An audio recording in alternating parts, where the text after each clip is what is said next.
Welcome to Lesson 3. In Lesson 3, you will be learning to create a three-dimensional part. To begin, we first need to sketch that part. So I'll begin by creating a 2D sketch. Select 2D sketch. This part is going to be drawn using the XY plane, and I'm going to zoom in. Now, you may want to refer to your student workbook. I'm beginning on page 56, step number 10. And to draw this, we're going to begin by using the line tool. And we're going to draw a staircase. And when you draw these steps, make sure that your vertical lines are truly drawn vertically and that your horizontal lines are drawn perpendicular to the previous line you just drew. And in this case, we're going to put 4 vertical steps in here. So we have 1. Notice where it says degrees there that I'm at a 90-degree angle. I'm going to draw it vertically. There's our second step. Again, I'm at a 90-degree angle before I click the mouse. Here's our third step. Click. And then I'm going to go back to the top. Notice the dotted horizontal line where my current point is on the same plane as my beginning point, and I return to where I started. All of this needs to be drawn with one single line. When you're finished using the line tool, right-click, OK. So now we have a shape that's very similar to that on page 57. Step 11 asks us to dimension our staircase. So to do that, I'm going to select the dimension tool. I'm going to begin by clicking the lower horizontal line, dragging down, click to place that dimension, and I'm going to change this dimension to 4.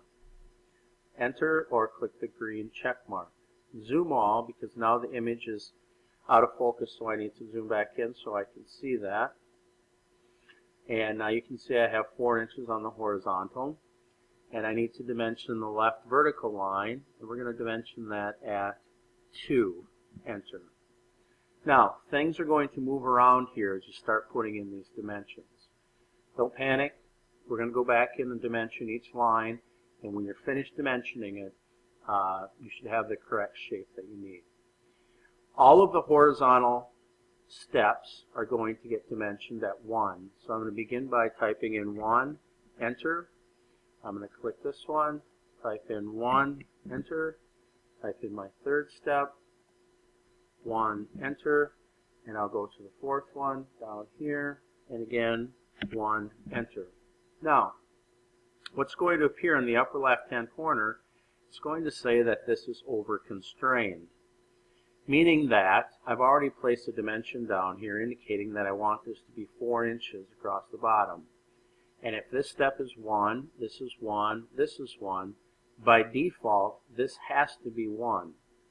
So I get this warning sign up here that says adding this dimension will over-constrain the sketch. You want to cancel that and just avoid dimensioning that last step. Now, the vertical or the risers have to be dimensioned at 0.5. So I'm going to click the line, drag this over, click to place the dimension, edit that dimension at 0.5, enter.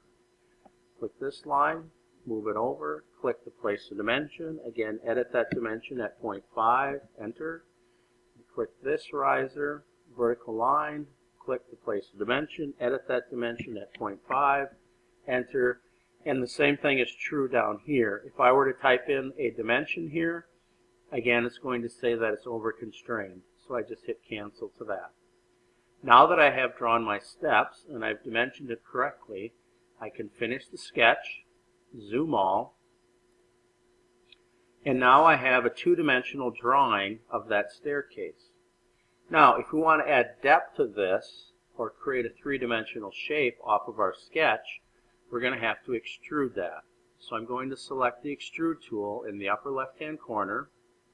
I'm going to then select the profile that I want to extrude it out of. So I want to extrude this surface right here. I could extrude it forward, or I could have it extrude that image back off the sketch. I could make it symmetric, so I could have it extrude an equal distance off both sides of the sketch. we're just going to have it extrude in direction 1, which is going to bring it towards us. And the distance that we want to extrude it, we're going to extrude this out a distance of 2. So I'm going to highlight that 1, type in the number 2, and say OK to that.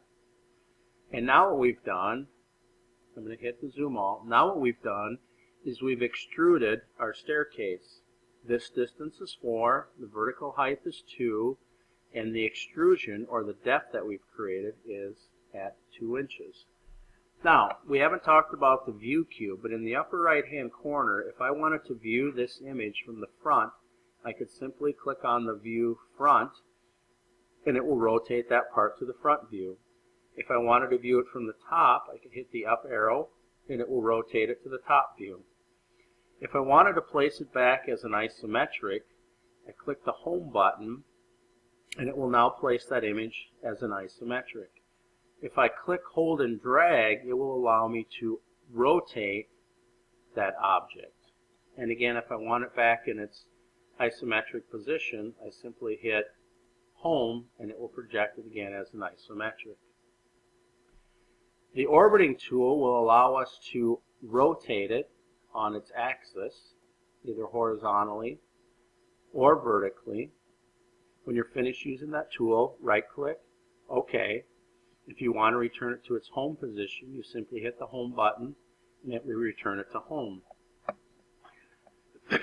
Right, if we want to change the color of this or the material that our staircase is made out of, at the top of the screen up here, we can choose generic. And by selecting that tool, I could have this staircase made out of glass, gold, cast iron, plastic, PVC piping. Okay, I'm just going to make it out of iron cast. And it's going to turn that material to a dark black because cast material is going to be black. If I want to paint this or put a color or an overlay on it, I could certainly choose a color. So I go to the right here, hit the down arrow, and I could have it made out of metal. It could be olive green, orange, red. Just continue to scroll down. Maybe I want a pink staircase, so I'll choose pink. And now I have a cast staircase with a pink finish on it. If you want to go back to the original look, just simply undo it or go back to generic, and it will turn it back to that generic material. If you want to change the color, you can simply go back to the top and choose clear overlay, and it will go back to that gray finish. Now that you have this drawn, you'll want to save that. And again, you go to iPro, and we're going to go to Save As. Again, make sure you're saving this in the class folder, powers, the trimester that you are currently in, the hour that you have PLTW, locate your folder, open your folder, and this is going to be saved as Lesson 3. And then click Save in the bottom right-hand corner. Congratulations, you have just finished Lesson 3.